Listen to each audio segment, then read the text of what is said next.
बरकत के महीने में दहशत की दुआ कौन करता है? वो जो भी हो, कम से कम दोस्त तो कतई नहीं हो सकता, और दुश्मन भी हो तो इतना तय मानिए कि उसका कोई दीन, कोई धर्म, कोई ईमान नहीं हो सकता। जिस वक्त हम ये कह रहे हैं कि रमजान में पाकिस्तान महापाप कर रहा है, तो इसके लिए हमारे पास वजह है। हम आज आपको राजनीति से जुड़े लोग, रक्षा मामले से जुड़े लोग और धर्म के जानकारों के बयान सुनाएंगे और ये साबित करेंगे कि हाँ, इस्लामिक मुल्क पाकिस्तान रमजान के इस महीने में महापाप कर रहा है, नापाकी कर रहा है।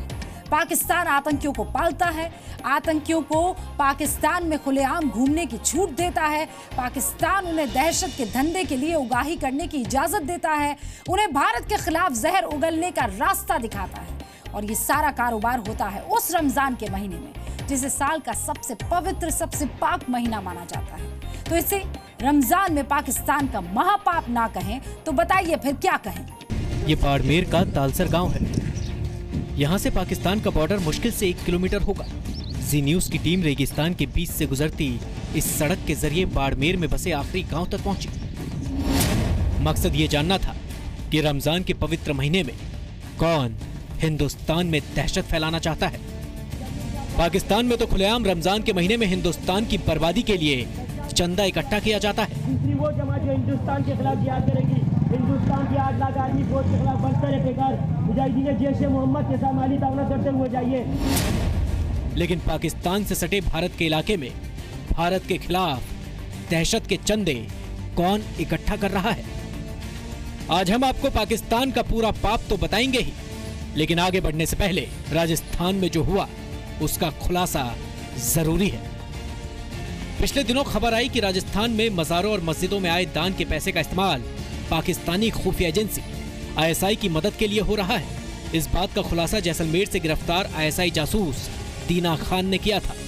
दीना खान खुद पाकिस्तान में बैठे हैंडलर्स के निर्देश पर काम कर रहा था और उसने बाड़मेर के चौहटन इलाके की एक मस्जिद से 3 लाख रुपए लेकर पाकिस्तान के लिए जासूसी करने वाले 2 लोगों को दिए थे। पिछले दिनों बाड़मेर से पकड़े गए दीने खां द्वारा किए गए खुलासे के बाद अब सीमावर्ती इलाके की मस्जिदें और मज़ारें सवालों के घेरे में आ गई है।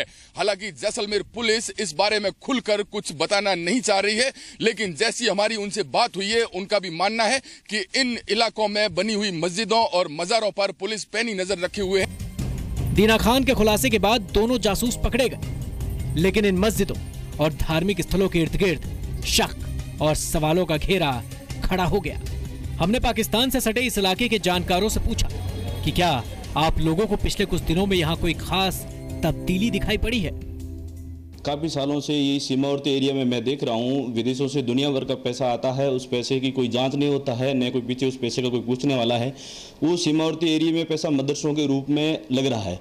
उस मदरसों में उस एरिया के छात्र न पढ़ करके बाहर के कई छात्र यहाँ रहते हैं। बाड़मेर से गिरफ्तार पाकिस्तानी खुफिया एजेंसी ISI जासूस की बात को समझिए। मस्जिदों और मज़ारों पर दान पेटी रखी जाती है। इन दान पेटियों में श्रद्धालु पैसे डालते हैं। खासतौर पर रमजान के महीने में दान की रकम बढ़ जाती है और इस मौके का फायदा उठाता है पाकिस्तान।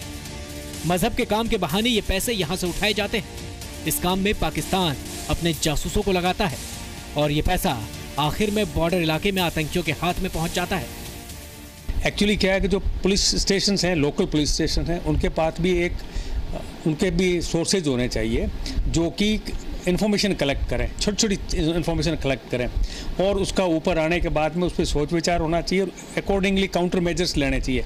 एंटी स्पाइनेज एक्टिविटीज़ में जो शामिल है तो ऐसी एक्टिविटी जो वो कर सकते हैं, तो हमें 2-4 कदम आगे होना चाहिए। यानी बॉर्डर इलाके में जो पैसे आतंकियों के हाथ में पहुंचे या पहुंचाने की कोशिश हुई, वो पाकिस्तान से नहीं आए थे। ये पैसे भारत के लोगों ने मजहब के नाम पर दान पेटियों में डाले थे। दुश्मन को और क्या चाहिए?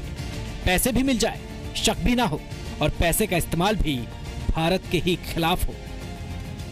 जैसलमेर में मनीष रामदेव के साथ भूपेश आचार्य, जी मीडिया, बाड़मेर।